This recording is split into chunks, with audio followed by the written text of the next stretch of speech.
There are places so mysterious that they make us question everything we think we know. We've talked about this several times in the videos you can find on the channel, but what we're going to talk about today, we're sure, will not only leave you speechless, but will also make you question the entire historical account of our origins.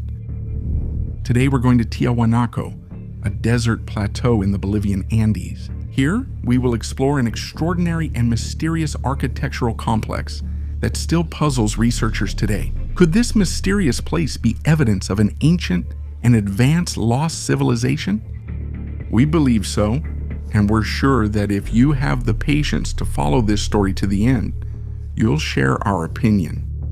Well, as we always do before we begin this fascinating journey, we invite you to subscribe to the channel and share our videos to support our work. In a remote corner of the Earth at 1,600 meters above sea level on a plateau in the Bolivian Andes, we find surprising structures made of polished stone, characterized by precise cuts, right angles, and joints crafted with extraordinary skill. We are talking about Tiahuanaco, and in particular Puma Punku, one of the most impressive monolithic complexes on the planet. Most of the structures we see today lie in ruins. While this might seem like the normal result of the passage of time, in this case, there appears to be something more, but we'll come back to talk about it later in the video. For now, to fully understand all the unusual and mysterious aspects of this enormous archaeological site, we need to start from the beginning. Tiahuanaco is an ancient archaeological site located in Bolivia, near the southeastern shore of Lake Titicaca. Historians state the Tiahuanaco civilization thrived from 500 to 1000 AD. The city of Tiahuanaco has origins that may be uncertain. The city is known as Tiahuanaco. The city of Tiahuanaco is famous for being one of the most important ceremonial centers of the pre-Inca civilization, and it represents one of the most significant cultures of pre-Columbian America. In 1200, the Tiahuanaco civilization mysteriously disappeared from the area. Most archaeologists agree that this was due to drastic climate changes. Tiahuanaco later became the foundation of the beliefs of the Inca, who colonized the region in the following centuries. At the beginning of the 20th century, the Austrian engineer Arthur Poznański dedicated many years of his research to the ruins of Tiahuanaco. During his research, Poznański focused on a specific area of this large region, where he noticed that some stones were curiously arranged in a vertical manner. This was the first clue that led the engineer to imagine that thousands of years earlier, an astronomical observatory stood in that place. Poznański's discovery attracted many other scholars to the region, who discovered not far from the place identified by the engineer, another mysterious and ancient archaeological site, Puma Punku. In Aymara, Puma Punku means the gate of the puma. No one knows who designed and built this complex of sophisticated monolithic blocks. Researchers have studied the ruins for a long time without finding answers. In fact, the more they study, the more new theories arise that challenge our understanding. The monoliths of Puma Punku are made of granite and diorite. Diorite is an extremely hard rock, so hard that today to work it, we use diamond drill bits. But this didn't seem to worry the ancient builders, who shaped the rock with incredible precision. In fact, we can observe perfect right angles, an incredibly smooth polish, and circular shapes that seem to have been made with the modern tools we have today. Imagining that all this was done with primitive tools seems like an unexplainable mystery today. But the mysteries surrounding these incredible structures are numerous, starting with the quarries from which the rock was supposedly extracted, which are about 60 kilometers away. How these enormous and extremely heavy stones were transported to Puma Punku has not yet been clarified, but we're only at the beginning of the oddities. Another peculiar aspect emerges when observing the construction system. By observing the stones, you can see that they have a sophisticated jointing system. Between two adjacent stones, notches were made to hold a metal insert, which served to keep the stones stable. The procedure required joining the rocks, carving them to create a mold, and finally pouring in molten metal which, once solidified, locked the stones together. This system was used in other ancient cultures, such as the Egyptian one, which used a similar method to make their structures more solid. Analyses of the metals used for these joints revealed that they were made of a special copper alloy composed of arsenic, iron, silicon, and nickel. This represents a mystery considering that nickel is not found in Bolivia. To this, we must add another important detail. Traces of platinum and aluminum were also found in the fastening elements. We know that platinum melts at a very high temperature, about 1,800 degrees, which makes it not only a precious material, but also ideal for industrial processing. While we know that aluminum was officially discovered only in the 1800s, so centuries after the supposed construction of these structures. Whoever erected these monuments was not only aware of metal alloys that we would only discover centuries later, but was also able to achieve an extremely high level of metallurgy. And all of this would have been accomplished in a hostile territory where even firewood was lacking. So at this point, we can't help but ask ourselves, when was Puma Punku built? As we mentioned earlier, Poznański discovered that the builders of Tiahuanaco had created a gigantic astronomical observatory aligned with the sun and the stars.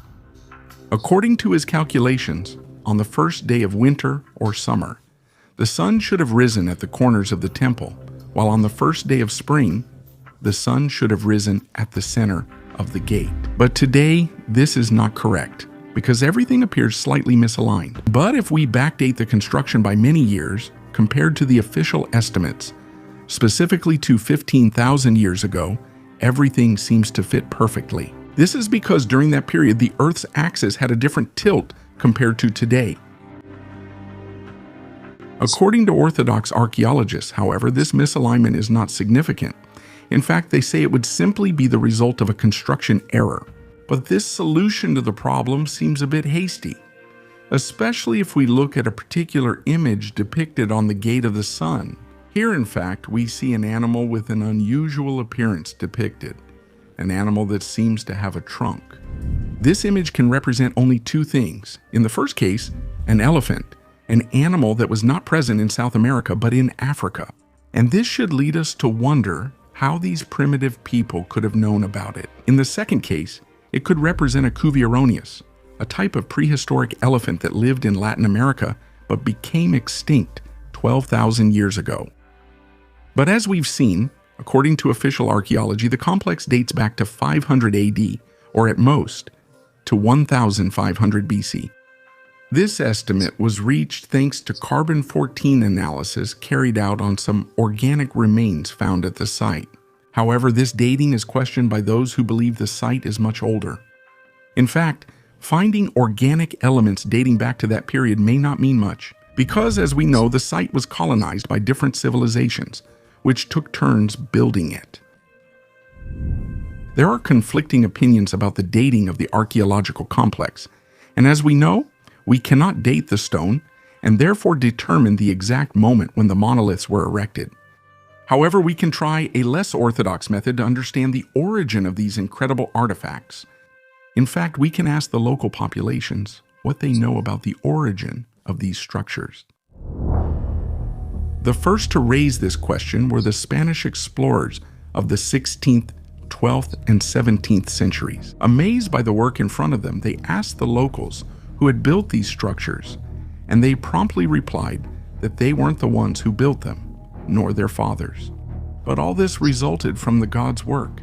In particular, the accounts attributed the site to Viracocha, the creator god, the one who created the ancestral people from whom all races descend. Viracocha is one of the most important and revered deities in pre-Inca culture. He is considered the creator of the sky and the earth, and it is said that one day he arrived from the ocean aboard a boat without oars. Viracocha also has another peculiarity.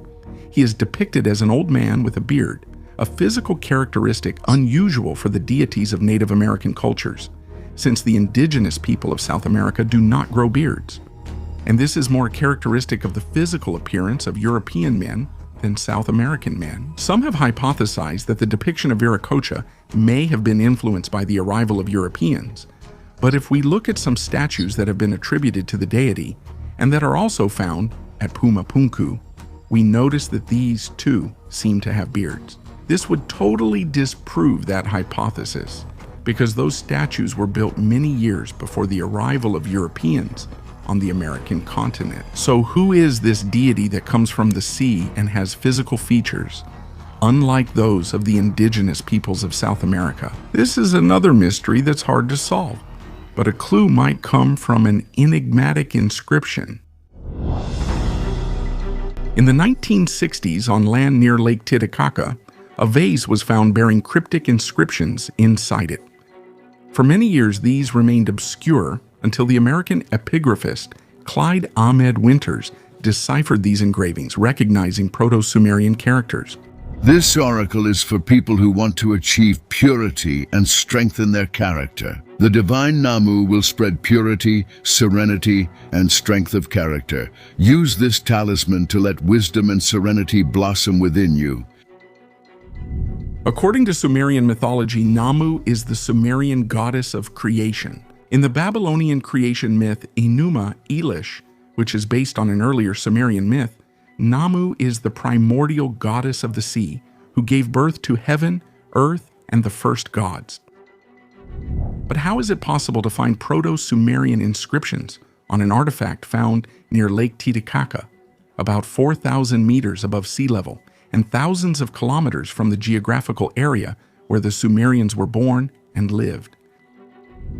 If we look at official historical reconstructions, this is absolutely not possible. If, on the other hand, we believe that this is possible, we must accept that 3,000 years ago, the populations living in Mesopotamia had contact with civilizations flourishing on the other side of the world, and vice versa. Did these civilizations, therefore, have means and resources beyond what we have imagined until now? If we go back to Tiahuanaco, we find another very curious fact. On the walls of the temple, we find a series of human heads carved. The curious and in some ways inexplicable fact is that these faces seem to have various different facial features. It's as if all the ethnicities of the world were represented on that wall, and this is a very curious fact because, as we said, at that time the South American populations had no contact with other peoples. If we keep going through the series of heads, the surprises don't end. In fact, we find a very peculiar one. This one seems to have features that are not found in any people on Earth. They surprisingly resemble modern depictions of an alien. According to the Incas, who, let's remember, were not the builders of these structures, but by their own admission, simply inherited them. These places were not inhabited by a previous civilization, but rather they believed that Tiahuanaco was the place where the Inca god Viracocha created the first humans who then populated the earth. If we connect the tradition to what we can still observe today, we can't help but wonder if the myth of Viracocha might be the result of something that really happened in the distant past. But this remains just a question that we cannot answer. Observing Puma Punku, we notice yet another curious fact that we mentioned at the beginning of the video. Observing the site, it appears devastated. The large megaliths seem scattered across the plateau, and this raises another question. What happened to this ancient civilization? First of all, the devastation of Puma Punku is much greater than that of the rest of Tiahuanaco. This suggests that Puma Punku is at least older than the rest of the site. Some researchers have hypothesized that Puma Punku was destroyed by a violent earthquake, which might seem quite likely given the seismic activity of the area. But if you look closely at the remains of the site, this hypothesis doesn't seem so convincing. The megaliths scattered across the plateau seem to have been struck more by explosive devastation than by an earthquake, something so powerful it knocked the megaliths down and scattered them across the plateau. All this seems hardly compatible with an earthquake, even a very strong one. So what could have happened that was so devastating at Puma Punku? Clearly there is no definitive answer, but even in this case, if we look into mythology, we might find some clues.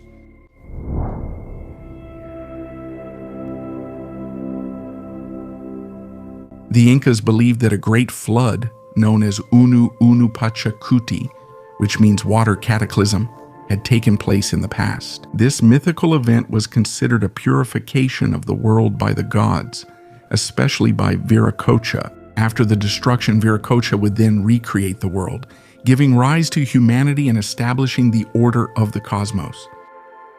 As we know, this story is certainly not new in the mythology of ancient civilizations. In different forms and ways, we find it in Sumerian culture, in Egyptian culture, and in many other cultures around the world that we have talked about in previous videos.